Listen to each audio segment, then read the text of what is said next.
Surat crime બ્રાન્ચે દેશવ્યાપી છેતરપિંડી આચરતી ગેંગના 2 રીઢા ગુનેગારોને દબોચી લેવામાં મોટી સફળતા મેળવી છે। સમગ્ર ભારતમાં એન માર્ટ મોલની ફ્રેન્ચાઇઝી અપાવવાને બહાને અંદાજે 800 કરોડ રૂપિયાનું કૌભાંડ આચરનારા 2 આરોપીઓ છેલ્લા 11 વર્ષથી પોલીસને હાથતાળી આપી રહ્યા હતા। બિહાર અને મહારાષ્ટ્ર સહિતના રાજ્યોમાં વોન્ટેડ એવા આ ઠગબાજો સુરતમાં નામ બદલીને છુપાયા હતા, જેમને આખરે પોલીસે કાયદાના સકંજામાં લીધા છે।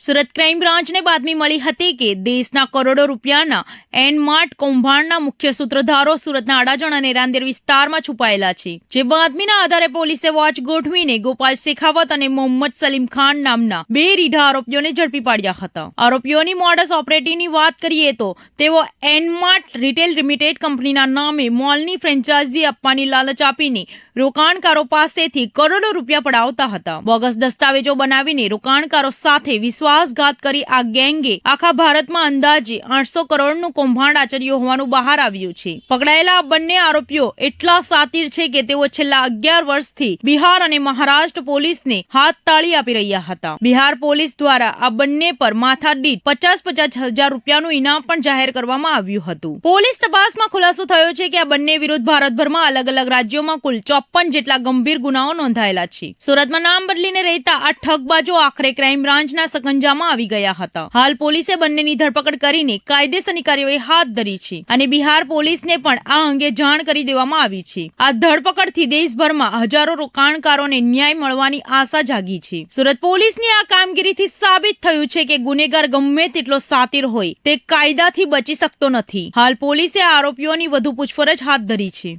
સુરતની લી મેરેડિયન હોટલ ખાતે ભારતીય જનતા પાર્ટી નવસારી જિલ્લા દ્વારા એક વિશેષ સંવાદ કાર્યક્રમનું આયોજન કરવામાં આવ્યું હતું। આ કાર્યક્રમમાં કેન્દ્રીય મંત્રી અને નવસારીના સાંસદ સી.આર. પાટીલ તેમજ નાયબ મુખ્યમંત્રી હર્ષ સંઘવીએ હાજરી આપી હતી।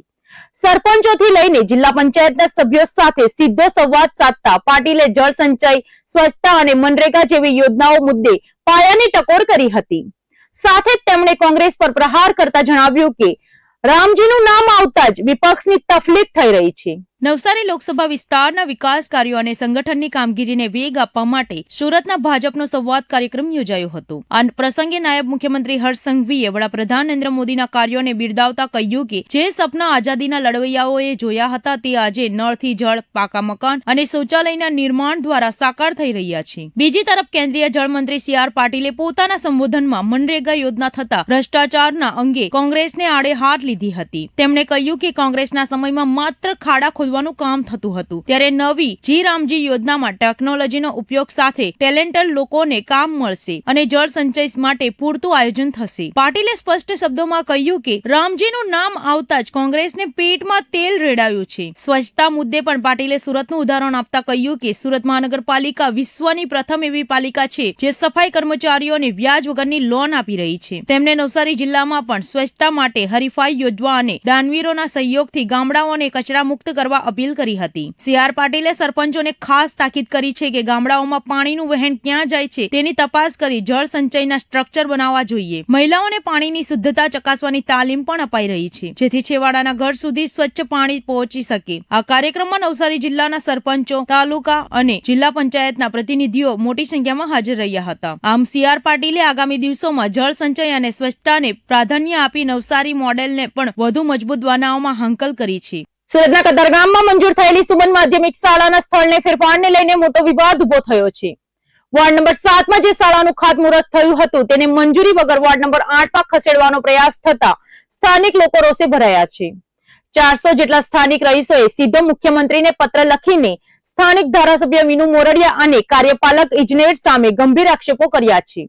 સુરતના કતારગામ વેડ રોડ વિસ્તારમાં પ્લોટ નંબર 94 પર સુમન માધ્યમિક શાળા બનાવવાનો ઠરાવ થયો હતો અને તેનું ખાતમુહૂર્ત પણ કરી દેવામાં આવ્યું હતું, પરંતુ અચાનક કોઈ પણ પ્રકારની વહીવટી મંજૂરી વગર આ શાળાનું બાંધકામ વોર્ડ નંબર 8ના ડભોલી સિંગણપુર વિસ્તારમાં શરૂ કરી દેવાતા વિવાદ વકર્યો હતો। સ્થાનિક 400 લોકોએ મુખ્યમંત્રીને પત્ર લખીને આક્ષેપ કર્યો કે ધારાસભ્ય વીનુ મોરડિયા અને કાર્યપાલક ઇજનેર કામિની દોશીની મિલીભગતથી આ જગ્યા બદલવામાં આવી છે। લોકોનો આક્ષેપ છે કે જે મૂળ જગ્યા પર સ્કૂલ બનવાની હતી તે જમીન અત્યંત કિંમતી છે અને તેને ભૂમાફિયાઓએ પધરાવી દેવા માટે આ આખું રાજકારણ ખેલાયું છે. ચોંકાવનારી વાત એ છે કે ભાજપના જ કોર્પોરેટર નરેન્દ્ર પાંડવ દ્વારા પણ આ મામલે કમિશનરને ફરિયાદ કરવામાં આવી છે. સ્ટેન્ડિંગ કમિટીમાં બાંધકામના ઓર્ડર કે મંજૂરી વગર જ કામ શરૂ થઈ જતા શાસકોમાં પણ વિમાસણમાં મુકાયા છે. આખરે મામલો વિચકાતા સ્થાનીય સમિતિના ચેરમેન રાજન પટેલે આ બાંધકામ પર તાત્કાલિક રોક લગાવી દીધી છે અને દરખાસ્ત મુલતવી રાખી છે. સ્થાનિક લોકોની માંગ છે કે શાળાને તેના મૂળ સ્થાને જ બનાવવામાં આવે અને જે લોકોએ સત્તાનો દુરુપયોગ કરીને ગેરકાયદેસર રીતે બાંધકામ શરૂ કરાવ્યું છે તેમની સામે કડક કાર્યવાહી કરવામાં આવે. હાલ તો આ જમીન કૌભાંડની ગંધ આવતા સમગ્ર કતારગામ વિસ્તારમાં આ મુદ્દો ચર્ચાનું કેન્દ્ર બન્યો છે. એક તરફ શિક્ષણ માટે શાળા બનાવવાની વાત છે તો બીજી તરફ કરોડોની જમીનનો ખેલ હોવાનો પણ આક્ષેપો થઈ રહ્યા છે. હવે જોવાનું એ રહેશે કે મુખ્યમંત્રી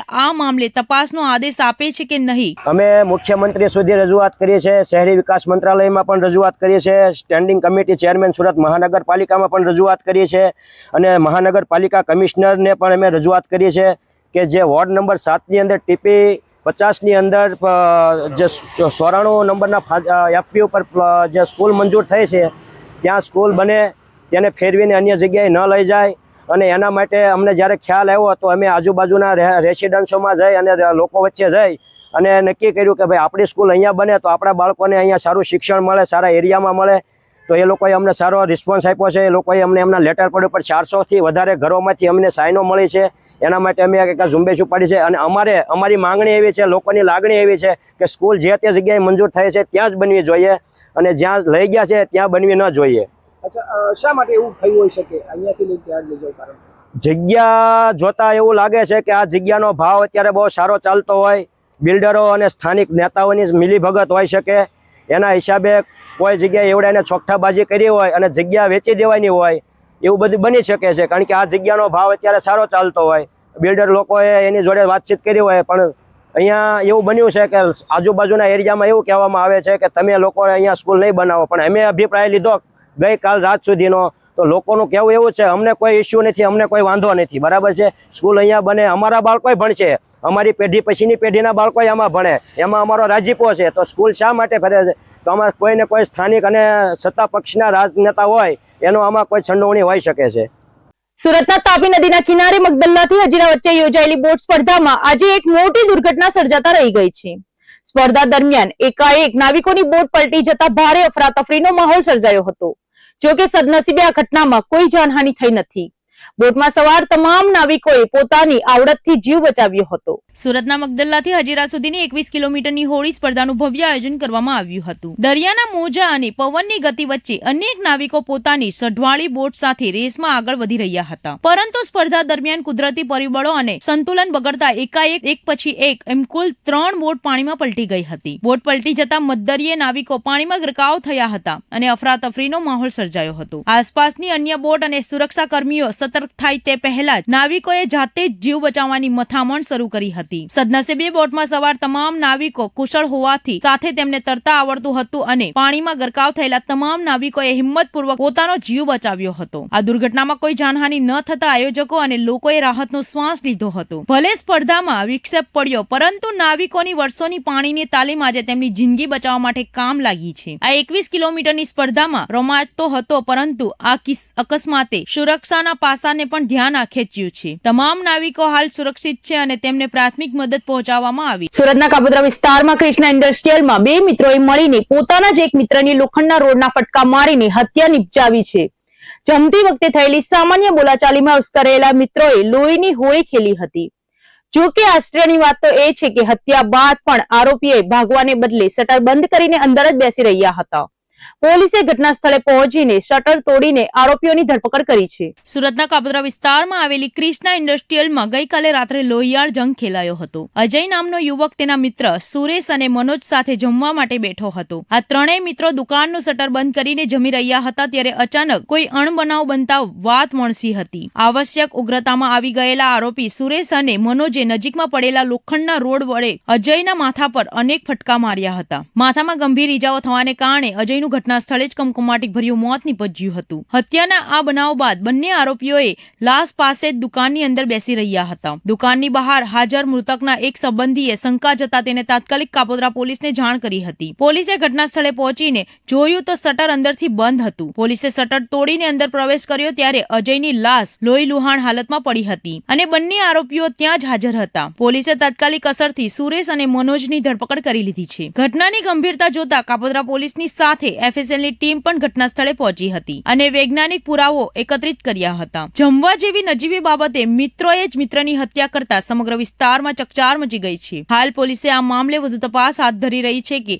હત્યા પાછળ અન્ય કોઈ કારણ જવાબદાર છે કે કેમ. સ્થાનિક આવેશમાં આવીને લેવાયેલું આ પગલું એક પરિવારનો દીવો બુઝાવી ગયું છે. હાલ પોલીસે બંને આરોપીઓને જેલના સળિયા પાછળ ધકેલી દીધા છે અને કાયદેસરની કાર્યવાહી હાથ ધરી છે.